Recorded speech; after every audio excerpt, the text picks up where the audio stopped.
Hello and welcome to the class 11th online biology classes.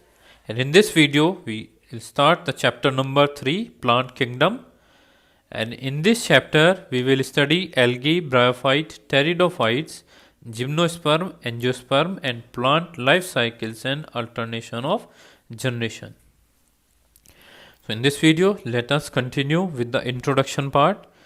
In the previous chapter, we looked at the broad classification of living organisms under the system proposed by Whittaker 1969, wherein he suggested the 5 kingdom classification visually Monera, Protista, Fungi, Animalia and Plantae. हमने इससे पहले chapter में यानी जो biological classification वाला chapter था उसमें ये पढ़ा कि जो विटेकर था उसने 5 किंगडम क्लासिफिकेशन दिया जिसमें मोनेरा, प्रोटिस्टा, फंजाई, एनिमलिया और प्लेंटाई थे. In this chapter we will deal in detail with further classification within kingdom Plantae popularly known as plant kingdom. इस चैप्टर में हम सिर्फ किसके बारे में पढ़ेंगे? जो किंगडम प्लेंटी है हमारा और जिसे प्लांट किंगडम भी बोला जाता है. Let's see. We must stress here that our understanding of the plant kingdom has changed over time. हमें इस बात पे जोर देना चाहिए कि जो हमारी समझ है प्लांट किंगडम में वो समय के साथ बदलती चली गई है. Then fungi and members of the Monera and Protista having cell walls have now been excluded from Plantae though earlier classification place them in the same kingdom. और इसी समझ से जो फंजाई के और दूसरे मेंबर्स हैं हमारे मोनेरा और प्रोटिस्टा के जिसमें सेल वॉल्स थी अब उन्हें प्लांट किंगडम से बाहर कर दिया गया है जो पहले एक ही किंगडम में थे. So the cyanobacteria that are also referred to as blue green algae are not algae anymore. कि जो साइनोबैक्टीरिया है जिसे ब्लू ग्रीन एल्गे बोला जाता था अब वो एल्गे नहीं है. इन this chapter we will describe algae, bryophytes, pteridophytes, gymnosperm and angiosperm under plenty. जो प्लेंटी किंगडम है हमारा उसके अंदर हम एल्गी, ब्रायोफाइट, टेरिडोफाइट, जिम्नोस्पर्म और एंजियोस्पर्म के बारे में पढ़ेंगे.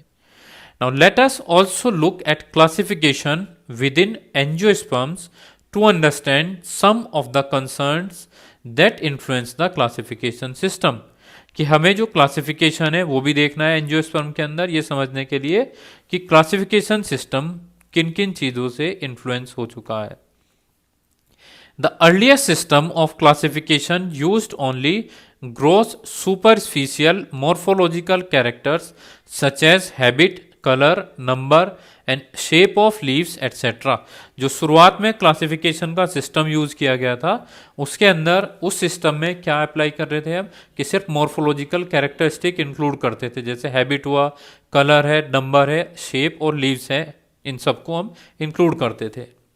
दे were based mainly on vegetative characters और on the androecium structure system given by Linnaeus. यानी वो ज़्यादातर किस पे डिपेंड करते थे? या तो वेजिटेटिव कैरेक्टर के ऊपर या जो एंड्रोसियम स्ट्रक्चर है उनका जो मेल रिप्रोडक्टिव पार्ट है उनके स्ट्रक्चर के ऊपर डिपेंड करता था.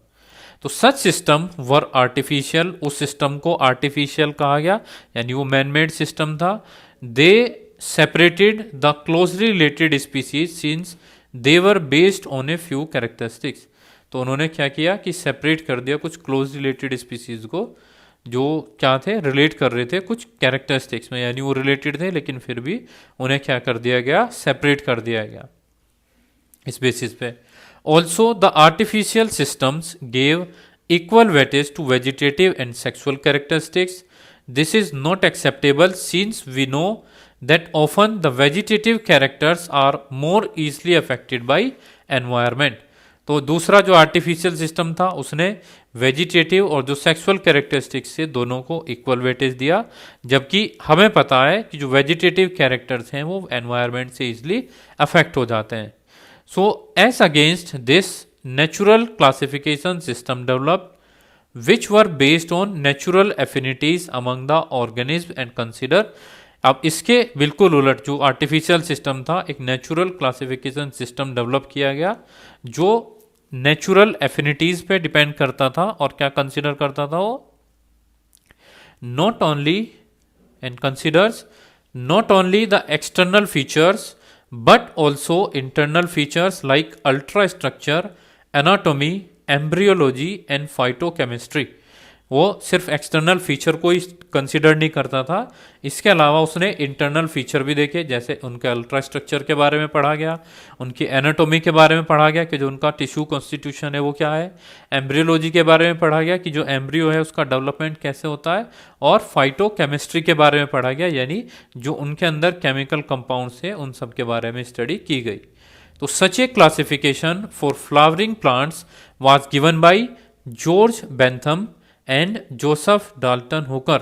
और इस तरीके का जो क्लासिफिकेशन था फ्लावरिंग प्लांट्स के लिए उसे जॉर्ज बेंथम और जोसेफ डाल्टन हुकर ने दिया था.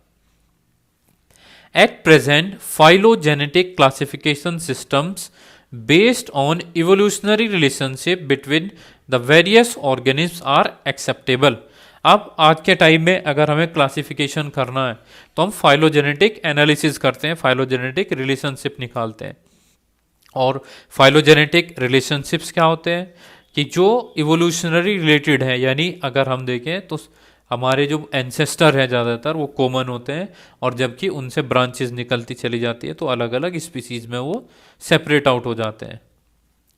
तो what are the assumption of phylogenetic classification system? This assumes that organism belonging to the same taxa have a common ancestor. ये मानता है कि अगर सेम टैक्सा में है ऑर्गेनिज्म तो उन सबका क्या है, एक एंसेस्टर कॉमन होता है, यानी उनके जो पूर्वज थे वो कॉमन थे. We now use information from many other sources to help resolve difficulties in classification. हम जो इंफॉर्मेशन है उसे दूसरी रिसोर्स से भी ले सकते हैं जो क्लासिफिकेशन में डिफिकल्टीज है उन सबको रिजोल्व करने के लिए. And these becomes more important when there is no supporting fossil evidence. और ऐसा महत्वपूर्ण हो जाता है अगर कोई फॉसिल एविडेंस हमारे पास नहीं है तो हमें अल्टरनेटिव मेथड ढूंढने पड़ेंगे उसके अंदर. So numerical taxonomy which is now easily carried out using computers is based on all observable characteristics. अब हम न्यूमेरिकल टेक्सोनोमी का यूज करते हैं जो ज़्यादातर किस पे डिपेंड कर रही है कि कंप्यूटर बेस्ड है एक तो, और जितने भी ऑब्जर्वेबल कैरेक्टरिस्टिक्स हैं उन सबको कंसिडर करता है. Number and codes are assign to all the characters and the data are then processed. और जितने भी कैरेक्टर्स होते हैं उन्हें कोई ना कोई नंबर या कोड दिया जाता है और जो डेटा होता है उसे फिर प्रोसेस किया जाता है. In this way, each character is given equal importance and at the same time hundreds of characters can be considered. और इस तरीके से जो हर एक कैरेक्टर होता है, यानी जितने भी कैरेक्टर्स उसमें टोटल उन सबको इक्वल इंपॉर्टेंस मिलती है और हम एक साथ हंड्रेड्स ऑफ कैरेक्टर को कंसिडर कर सकते हैं कंपैरिजन कराने के लिए, क्लासिफाई करने के लिए. The next type comes here cytotaxonomy. That is based on cytological information like chromosome number, structure, behavior. यानी इसके अलावा फिर जो अलग तरीके का क्लासिफिकेशन आता है उसे हम साइटोटॉक्सिनोमी कहते हैं, जो बेस्ड होता है साइटोलॉजिकल इंफॉर्मेशन पे, जैसे क्रोमोसोम नंबर कितना है, स्ट्रक्चर कितना है, उसका जो बिहेवियर है वो क्या होता है. And then comes the chemotaxonomy that uses the chemical constituents of the plant to resolve confusions are also used by taxonomists these days. जो कीमोटैक्सोनोमी है, जो हमारा अब जो सबसे मॉडर्न है कीमोटैक्सोनोमी, यानी जितना भी केमिकल कॉन्स्टिट्यूएंट होता है प्लांट का कि कोई भी कंफ्यूजन न रहे, उस केमिकल कॉन्स्टिट्यूएंट के बेसिस पे भी उन्हें एक ग्रुप में क्लासिफाई किया जाता है. So this is the introduction of the chapter. In next video we will discuss algae.